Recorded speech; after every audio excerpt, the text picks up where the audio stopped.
নমস্কার বন্ধুরা, টুম্পাস ফুডে অনেক অনেক স্বাগত জানাই।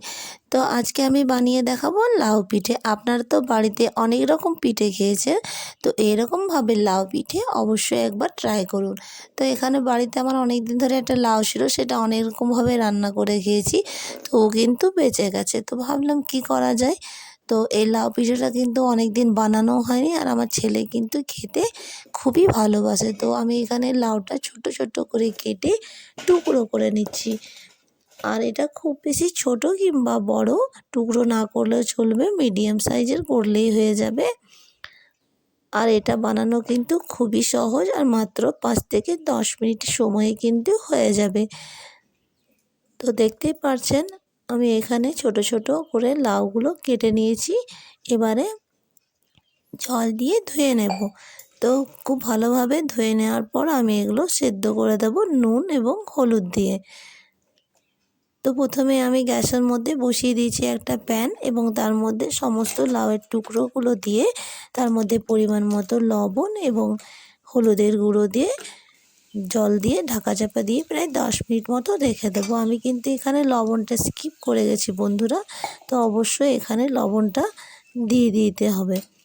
আর না হলে কিন্তু যখন আমি মিশ্রণটা মাখাবো সেই সময়ও কিন্তু আমি লবণটা অ্যাড করে নিতে পারি, কিন্তু এখন দিয়ে দিলে সমস্ত লবণটাই লাউয়ের মধ্যে ঢুকে যাবে। তো অপর দিকে আমি এদিকে চালের গুঁড়োটা কিন্তু মাখিয়ে নেব। তো আমি এখানে দোকানে কিনা চালের গুঁড়ো নিয়েছি, আর নিয়ে নিয়েছি পরিমাণ মতো আদা, সেটা কিন্তু এখানে গ্রেট করে নিয়েছি। আপনি চাইলে থেতো করেও নিতে পারেন কিংবা শিলনোড়া দিয়ে বেটেও নিতে পারেন। তো এটাই সহজ মনে হলো, তো আমি এখানে গ্রেট করে নিচ্ছি। আর দিয়ে দিচ্ছি প্রায় 2টো লঙ্কা নিয়েছিলাম, এখানে আমি একটা অ্যাড করছি, কারণ লঙ্কা বেশি হয়ে গেলে সেটা ঝাল হয়ে যাবে, ছেলে খেতে পারবে না। আর দিয়ে দিচ্ছি কালো জিরে, আর দিয়ে দিচ্ছি লঙ্কার গুঁড়ো। তো লঙ্কার গুঁড়োটাও অপশনাল, আপনি চাইলে এখানে বাদ দিয়ে দিতে পারেন। তো একটু ঝাল পিঠে তো তো একটু ঝাল ঝাল হলেই ভালো লাগে। আর দিয়ে দিচ্ছি কিছুটা জিরের গুঁড়ো, আর এখানে অ্যাড করে দিচ্ছি কিছুটা পরিমাণে জোয়ান। পিঠেতে কিন্তু জোয়ান কিন্তু খুবই ভালো লাগে। আর দিয়ে দেবো চিলি ফ্লেক্স, ওই জন্যই আমি কিন্তু লঙ্কাটা এখানে বাদ করে দিলাম। কিন্তু চিলি ফ্লেক্সটাও কিন্তু আপনি বাদ দিতে পারেন, কিন্তু আমার ছেলে একটু ঝাল ঝাল খেতে পছন্দ করে, নোনতা ঝাল। আর দিয়ে দিলাম পরিমাণ মতো বিট লবণ, আর দিয়ে দেবো প্রায় 1 কাপ পরিমাণে চালের গুঁড়ো। প্রায় এখানে 100 গ্রামের মতো এখানে চালের গুঁড়ো আমি অ্যাড করছি। এবারে দিয়ে দেবো 1 চামচের মতো সরিষার তেল কিংবা সাদা তেল। তো আমি এখানে সাদা তেলটাই অ্যাড করে নিয়েছি, সরিষার তেল দিলেও কিন্তু কোনো অসুবিধা হবে না। তো খুব ভালোভাবে সমস্তটাই চালের গুঁড়োর মধ্যে মিশিয়ে নিতে হবে। আর অপর দিকে যে আমি লাউটা সিদ্ধ করে ঠান্ডা করে নিয়েছি, সেটাও কিন্তু আমি এবারে লাউ দিয়ে চালের গুঁড়োটা মেখে নেব। তো অবশ্যই আমি এখানে দেখতেই পারছেন একটুও কিন্তু জল অ্যাড করব না, যেখানে এর মধ্যে যে লাউয়ের মধ্যে যে জলটা থাকে সেটা দিয়ে কিন্তু আমি মেখে নেব। ঠিক যতটা পরিমাণের আমার লাউয়ের প্রয়োজন হবে ঠিক সেই অনুযায়ী কিন্তু আমি এখানে লাউটা নিচ্ছি। তো আমি এখানে দেখতেই পারছেন 100 গ্রামের মতো চালের গুঁড়ো নিয়েছি, খুব বেশি কিন্তু নিইনি। তা থেকে কিন্তু 10 থেকে 15 পিস ছোট ছোট সাইজের কিন্তু অনায়াসে পিঠে আপনি বানিয়ে ফেলতে পারেন। তো দেখতেই পাচ্ছেন কী রকমভাবে আমি মেখে নিয়েছি। আর আপনি চাইলে দেখতে এখানে একটা সেদ্ধ করা আলু কিন্তু দিয়ে দিতে পারেন,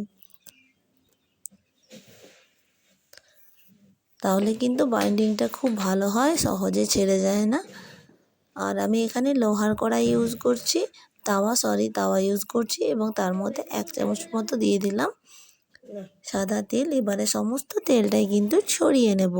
খুব ভালোভাবে ছড়িয়ে নিয়েছি, একটা ডো বানিয়ে বানিয়ে হাত দিয়ে চেপে চেপে ছোট ছোট আকারের আমি এখানে পিঠেটা বানিয়ে নিয়েছি। আপনি চাইলে বড় আকারেও কিন্তু বানিয়ে নিতে পারেন।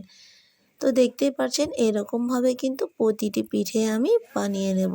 হালকা হাত দিয়ে চাপলেই কিন্তু হয়ে যাবে। তো এরকমভাবে প্রায় আমি এখানে যতগুলো এই তাওয়ার মধ্যে হয়ে যায় ঠিক ততগুলোই আমি এখানে বানিয়ে নেব। তো আমি এখানে দুবারে পুরো পিঠেগুলো বানিয়ে নিয়েছি ঠিক একই সেম প্রসেসে।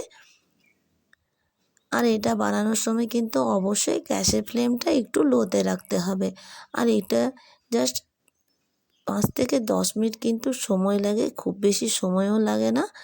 আর উল্টে পাল্টে 2 থেকে 3 বার কিন্তু ভেজে নিতে হবে। আর ওপর থেকে প্রায় দিয়ে দিচ্ছি 1 চামচ মতো সাদা তেল। আবারও কিন্তু উল্টে পাল্টে আমি ভেজে নেব। ঠিক এরকমভাবে কিন্তু প্রত্যেকটি পিঠে কিন্তু বানিয়ে নিতে হবে। আর এই পিঠেটা খেতে কিন্তু দারুণ লাগে। তো আমি বিশেষ করে ছেলের জন্যই বানাচ্ছি, আর সে খেতে খুবই ভালোবাসে।